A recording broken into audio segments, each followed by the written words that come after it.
రాష్ట్ర ఎన్నికల కమిషను గ్రామ పంచాయతీ ఎన్నికలు నిర్వహించాలని నిర్ణయం చేసింది. తెలంగాణ రాష్ట్రంలో 3 దశల్లో గ్రామ పంచాయతీ ఎన్నికలు జరగబోతున్నాయి.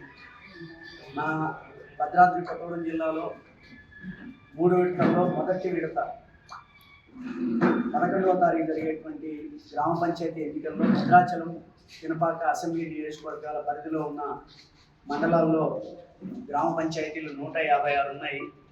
ఈ 156 గ్రామ పంచాయతీల ఎన్నిక మొదటి విడతలో జరుగుతుంది.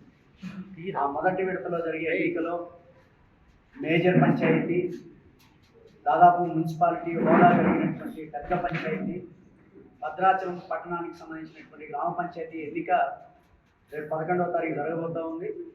కాబట్టి ఈ ఎన్నికల్లో బీఆర్ఎస్, సిపిఐఎం, అలాగే గోండ్వాన దండకారణ్య పార్టీ, ఆదివాసీ సంఘాలు కలిసి ఒక కూటమిగా ఏర్పాటయ్యి ఈ ఎన్నికల్లో ప్రజల ముందుకి వెళ్ళాలని ముఖ్యమైనటువంటి నిర్ణయాన్ని ఇప్పుడు చెప్పినటువంటి పార్టీల కమిటీలు, నాయకత్వం ముఖ్యమైనటువంటి నిర్ణయం తీసుకోవడం జరిగింది. ఈ నిర్ణయం తీసుకోవడానికి ప్రధానమైంది రాబోయే కాలంలో ఎన్నికలు మా ప్రధానమైనటువంటి నినాదంగా సుపరిపాలన, స్వపరిపాలన.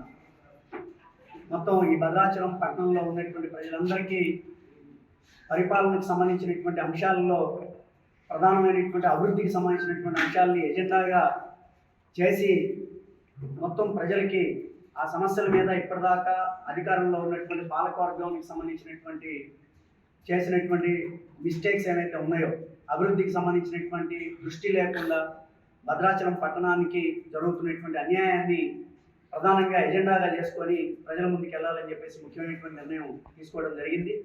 అందుకని సుపరిపాలన, స్వపరిపాలన అనేటువంటి ప్రధానమైనటువంటి ధ్యేయంతో ఈ ఎన్నికల్లో మేము వెళ్ళాలని చెప్పేసి నిర్ణయం తీసుకోవడం జరిగింది. దీంతోపాటు భద్రాచలానికి సంబంధించి 2018 పాలకవర్గం చివరిసారిగా ఆ పీరియడ్ క్లోజ్ అయింది. ఆ తర్వాత రకరకాల కారణాలతో రాష్ట్రంలో ఇతర ప్రాంతాల్లో ఎన్నికలు జరిగినా మన భద్రాచలంలో ఎన్నికలు జరగలేదు. కాబట్టి ఈ దాదాపు 8-9 సంవత్సరాల కాలంలో అధికారుల పాలన నడిచింది. అందుకని ఈ అధికారుల పాలన జరిగినటువంటి ఈ క్రమంలో అభివృద్ధి పేరుతో అనేక అవినీతి అక్రమాలు భద్రాచలంలో చోటు చేసుకున్నాయి.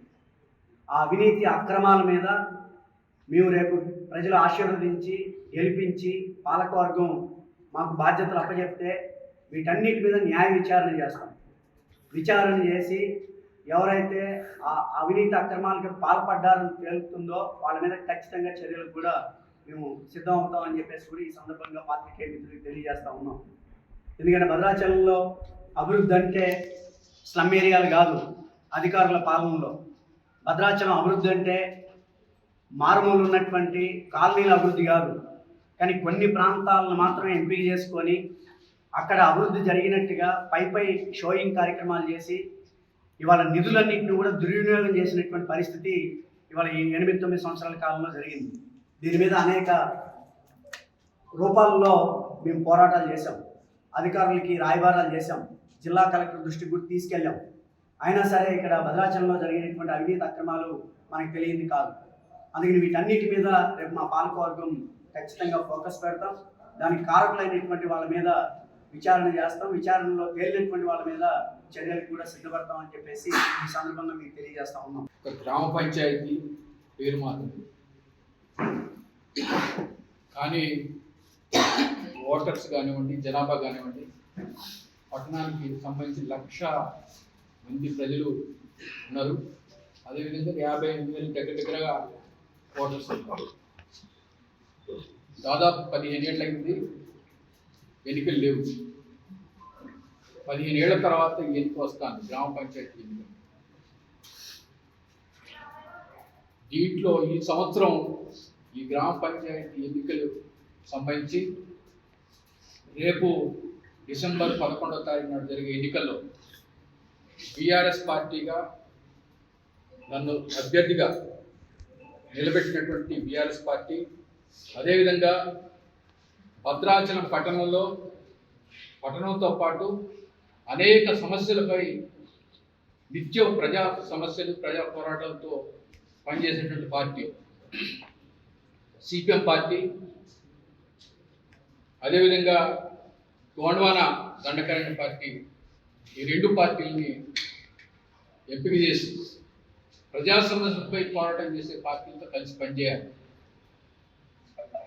కాబట్టి ఈరోజు సిపిఎం పార్టీని ఖచ్చితంగా నేను వాళ్ళ మద్దతు కూడగట్టుకోవాలి, వాళ్ళతో కలిసి పనిచేయాలి అనేటువంటి కోణంలో మా పార్టీని కూడా ఒప్పించి మరి మిత్రపక్షంగా ఈ ఎన్నికల్లో పోటీ చేసింది.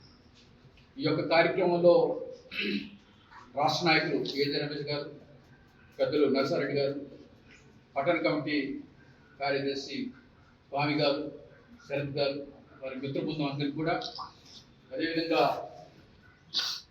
శరత్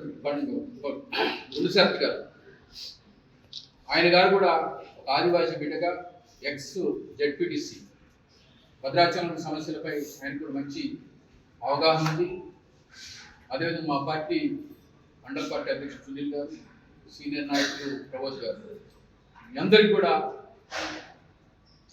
మేము కోరేది ఒకటే, ప్రధానంగా భద్రాచలం పట్టణ ప్రజలందరికీ కూడా విజ్ఞప్తి చేస్తున్నాం మీ ద్వారాగా. భద్రాచలంలో అనేక సమస్యలు, చాలా ప్రధానమైన సమస్యలు ఉన్నాయి. మీ అందరి పట్టణ ప్రజల ఆశీర్వాదంతో మా కూటమి అభ్యర్థిగా నన్ను మంచి మెజారిటీ ఇచ్చి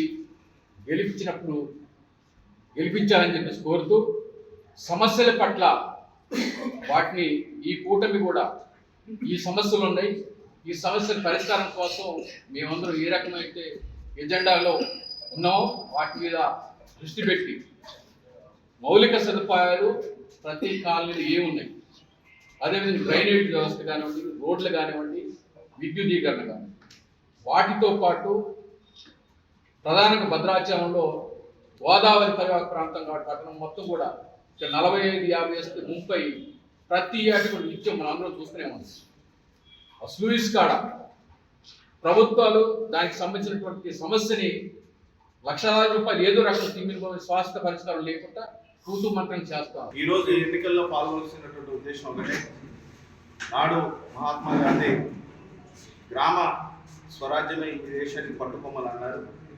మరి మన ప్రాంతాల్లో మనకు అభివృద్ధి చెందాలి అంటే మన గ్రామాలు కానీ లేదా మన ఉన్నటువంటి వార్డులు అభివృద్ధి చెందాలంటే ఆయా ప్రాంతాల మీద అవగాహన ఉన్నటువంటి వాళ్ళని, సరైనటువంటి నాయకత్వాన్ని మనం ప్రజాప్రతినిధులు ఎన్నుకుంటే వారి ద్వారా ఆ యొక్క గ్రామాల అభివృద్ధి సాధిస్తామనేటువంటి ఆకాంక్షకు అనుగుణంగానే మేము చేస్తా ఉన్నాం ఈ ఎన్నికల పోటీ. దాంతోపాటుగా మా యొక్క నినాదం ఒకటే, గోండ్వాన దండకారణ్య పార్టీగా కానీ ఆదివాసీ సంఘాల జేఏసీగా కానీ మావే నాటే మావే రాజు అనేది ఒక ఆదివాసీ భాషలో ఉన్నటువంటి నినాదం. అంటే మా ఊర్లో మా రాజ్యం. అంటే ఇక్కడ ఉన్నటువంటి ఈ ప్రాంతంలో ఉన్నటువంటి అభివృద్ధి కావాలంటే మన యొక్క పరిపాలన అనేది ఖచ్చితంగా ఉండాల్సినటువంటి అవసరం ఉంది.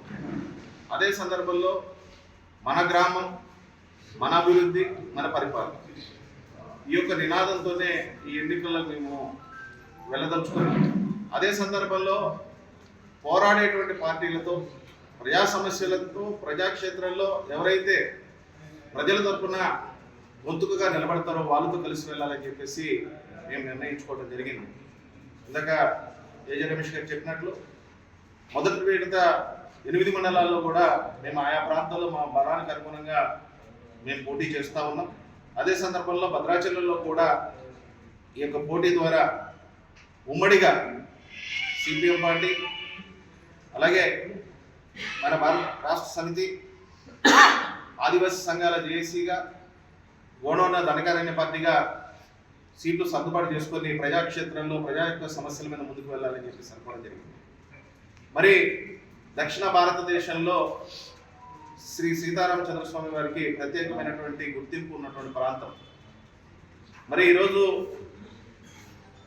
దేశంలో అధికారంలో ఉన్నటువంటి పార్టీ స్పెషల్ సర్క్యూట్ అంది, ప్రసాదం అంది, అలాగే రాముడికి సంబంధించినటువంటి ప్రత్యేకమైనటువంటి అభివృద్ధి అంది. ఎక్కడా కూడా శిలాఫలకాలు వెలిసే తప్ప అభివృద్ధికి సంబంధించినటువంటి కార్యక్రమాలు చేపట్టలేదని చెప్పేసి మేము చెప్పదలుచుకున్నాం.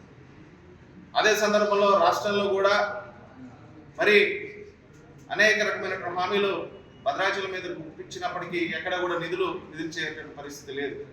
ఈరోజు భద్రాచలంలో జరుగుతున్నటువంటి అభివృద్ధి ఏదైనా ఉందంటే ఈ ప్రాంతంలో ఉన్నటువంటి ప్రజలు కట్టినటువంటి పన్నుల ద్వారా మాత్రమే జరుగుతుంది అనేటువంటి విషయాన్ని మనం చూస్తా ఉన్నాం. వాటితో పాటుగా భద్రాచలం క్షేత్రంలో కూడా అవసరం ఉన్న చోట ఎక్కడ అభివృద్ధి జరగట్లేదు.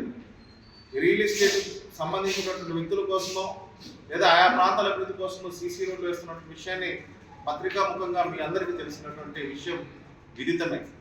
అంటే అసమానతల మధ్య ప్రజల యొక్క సమస్యలను గాలి వదిలేసినటువంటి పరిస్థితి ఇక్కడ కనబడతాం. దానితో పాటుగా మరి ఈరోజు ఇక్కడ ఉన్నటువంటి విచిత్రమైనటువంటి పరిస్థితి చూసాం. ఒకరోజు కోర్టులు వేస్తే 85 తర్వాత నుంచి 99 దాకా ఎన్నికలు జరగలేదు. 99 తర్వాత ఎన్నికలు వస్తే మధ్యలో 2014 వరకు జరిగినటువంటి పరిస్థితి. 2014 ఎన్నికలు జరిగితే మళ్ళీ 2018 నుంచి 2020 దాకా జరిగినటువంటి పరిస్థితి. అంటే ఇక్కడ ఉన్నటువంటి రాజకీయ నాయకత్వం కానీ లేదా ఆలోచించేటువంటి నాయకత్వం కానీ లేకపోవడం మూలంగా భద్రాచలం యొక్క అభివృద్ధిలో ప్రజాప్రతినిధుల యొక్క పాత్ర కానీ ప్రజా సమస్యల పట్ల కానీ అవగాహన లేనటువంటి నాయకత్వం ఉండటం మూలంగా ఈ రకమైనటువంటి సమస్యలు ఉత్పన్నమవుతున్నటువంటి విషయాన్ని మనం గమనించాలి. చిన్న సమస్య డంపింగ్ యార్డ్ సమస్య ముందుకు తీసుకురావచ్చు, కానీ ఈ డంపింగ్ యార్డ్కి ఒక 5 ఎకరాలు కొనుగోలు చేసి అలా కట్టడానికి కావాల్సినటువంటి అవకాశం ఉన్నప్పటికీ దాని చొరవతో చేయలేనటువంటి పరిస్థితి. ఇప్పుడు చాలా మంది రైతులు ముందుకు వస్తూ ఉన్నారు. మేము కూడా గతంలో అనేక సార్లు ఈ యొక్క విషయాన్ని కూడా పాలకవర్గ దృష్టికి తీసుకువెళ్ళాం.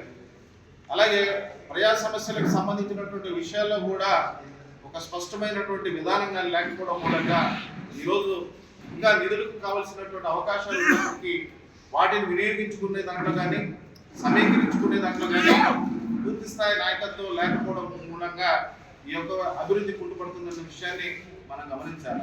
చరిత్ర సృష్టించినోడు ఇప్పుడు ఆ చరిత్రని తిరగరాయబోతున్నాడు. అబద్ధాల గోడల్ని బద్దలు కొట్టి నిజాలను రాగా మీ ముందుంచబోతున్నాడు. నిజమైన వార్తల కోసం వెంటనే డౌన్లోడ్ చేసుకోండి రా యాప్ని.